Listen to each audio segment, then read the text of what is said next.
يا محمود، ممكن تقول لنا سلبيات الزوجة الإيطالية؟ حاضر، ماشي. السلام عليكم ورحمة الله وبركاته. عاملين إيه؟ يا رب تكونوا بخير وصحة وسلام. عيد سعيد عليكم وعلى الأمة الإسلامية جميعا. قبل ما نبدأ الفيديو بتاعنا لازم نصلي على النبي عليه أفضل الصلاة والسلام، ومتنساناش باللايك والسبسكرايب والتعليق الجميل بتاعك. طبعا محمود بيتكلم دايما وبيشكر في إيطاليا وبيشكر في الشعب الإيطالي وبيشكر في الحياة في إيطاليا. دي طبعا حقيقة، بس عمري ما اتكلمت في سلبيات الزوجة الإيطالية. طبعا السؤال ده جال على الخاص شخص ما من المتابعين، وقال لي يا ريت تعمل لنا فيديو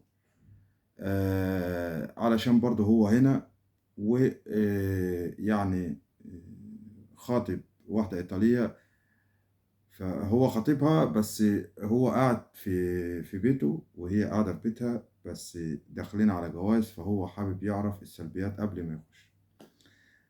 طبعا أنا قلت له إيجابيات، والإيجابيات كلها يعني أنا عامل بقى فيديوهات قبل كده. فاضل السلبيات سيدي الفاضل، مفيش واحدة على وجه الأرض مكتملة أو واحد مكتمل، لازم تلاقي له سلبيات ولازم تلاقي له إيجابيات. السلبيات إزاي تعدي منها من غير أي ضرر، من غير مشاكل، من غير ما يحصل أي حاجة. أقول لحضرتك، طبعا أنا واحد من الناس لما تزوجت زوجتي الإيطالية. طبعا العادات والتقاليد بتاعتنا مش موجودة. أول حاجة عندهم هنا هنخش مثلا على المطبخ. مطبخ طبعا هم ما لهمش في الطبيخ والمسبك، لدرجة إن السلطة مختلفة عن السلطة بتاعتنا. الرز بيعملوه بطريقة مختلفة، بيبقى رز كده تحسوا بياكلوا رز في قلب الشوربة. طبعا الحاجات دي أنا ما عرضتهاش لأن أنا ما باكلهاش، ويعني شبه منعتها في البيت عندي، يعني لأن أنا ما باكلهاش خالص يعني. آه، مستحيل ان انت هتلاقي واحدة ايطالية بتعمل اكل مصري. لازم انت تعلمها الاكل المصري وما تحسسهاش ان هي ما بتعرفش تطبخ او ملهاش في الطبيخ المصري او الحاجات دي كلها. لا، ما تحسسهاش باي حاجة. حاول ان انت تقف في المطبخ واحدة في واحدة، هي هتيجي جنبك. أنا عندي أم نادين لما باجي مثلا أطبخ طبخة معينة، لازم إن هي بتكون جنبي حتى من غير أنا ما أقول لها. هي عايزة يعني سبحان الله، ربنا يعني يسترها ويخليها يا رب وما يحرمني منها أبدا، هي ونادين بنتي.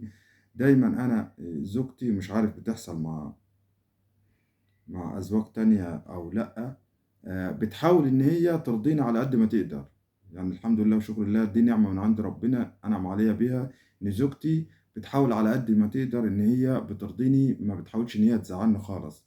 حتى في المطبخ، حتى لو أنا واقف في المطبخ، هي بتيجي تقف جنبي بتعلمني بتتعلم، بتقول لي طب نحطه إيه، طب نحطه إيه. يعني لما تلاقيني مثلا بتفرج على فيديو مثلا فيه مثلا كوارع في الفرن او بامية باللحمة في الفرن او كده، فهي من نفسها ببص الاقيها بصت على الفيديو وجابت الحاجة وطبختها. ويعني ساعات بتطلع يعني الر- ال ال ال آه، ما بيبقاش فيها ملح قد كده، لان هم بياكلوا اكلهم دايما بيبقى دلع.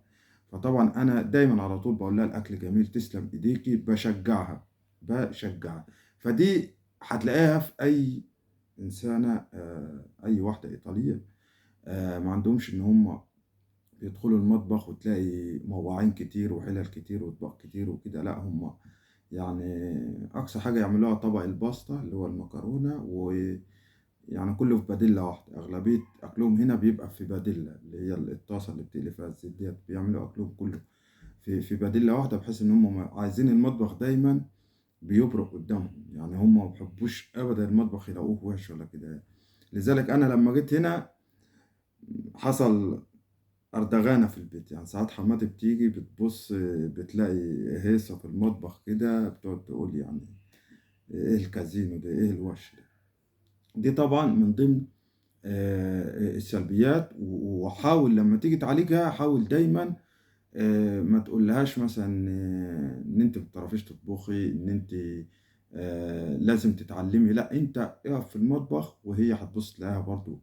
يعني انت من تعاملك معاها الكويس هتبص تلاقيها هي لوحدها جت. مش معقول ان انت هتعاملها وحش وهي هتيجي عايزه تفرش لك الارض جرايد. لا طبعا، انت كل ما تعاملها كويس انت هتبص تلاقيها هي لوحدها جايه لك بتتعلم منك كل شيء.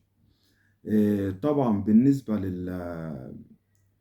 للخروجات والفسح أو الفسح والملابس والحاجات ديت، انا الحمد لله وشكر لله ربنا انعم عليها برضو بزوجتي، عندها اللبس بتاعها يعني. حتى في صورها القديمة، أنا شفت صورها القديمة كلها بسم الله ما شاء الله يعني.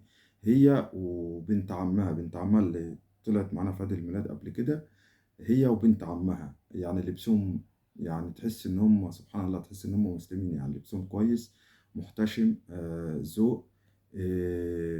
أنا عمري في حياتي ما جيت قلت لها مثلا البسي ده ولا البسي ده، لا والله، لأن أنا دايما بلاقي اللبس بتاعها كويس يعني. الحمد لله وشكر لله، ده حاجة من عند ربنا برضو، ربنا أنعم عليها بيها. وقبل ما تدور على زوجتك وتدور على السلبيات، دور برضو على دعوة والدك ووالدتك. لازم على طول تكسب رضاهم، ولازم على طول تتصل بيهم وتسمعهم كل يوم وتكسب دعاهم. اكسب الدعاء بتاعهم وربنا هيكرمك في كل حاجة بتحصل معاك. انا مثلا يعني انا لما جيت ايطاليا هنا اتبهدلت كتير يعني. زوجتي دي اشمعنى محمود مثلا مراته هي يعني وقفت قدامه، ربنا سخر لي البني ادمه دي تقف قدامي والاقي فيها المواصفات اللي انا عايزها. ليه؟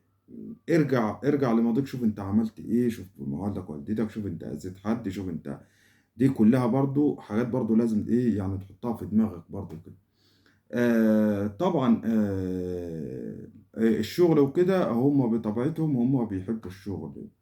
يعني عشان مثلا تيجي تقعدها، لا هم بيحبوا الشغل. هنا هو شعبي شغال ومكافح وبيحب الشغل.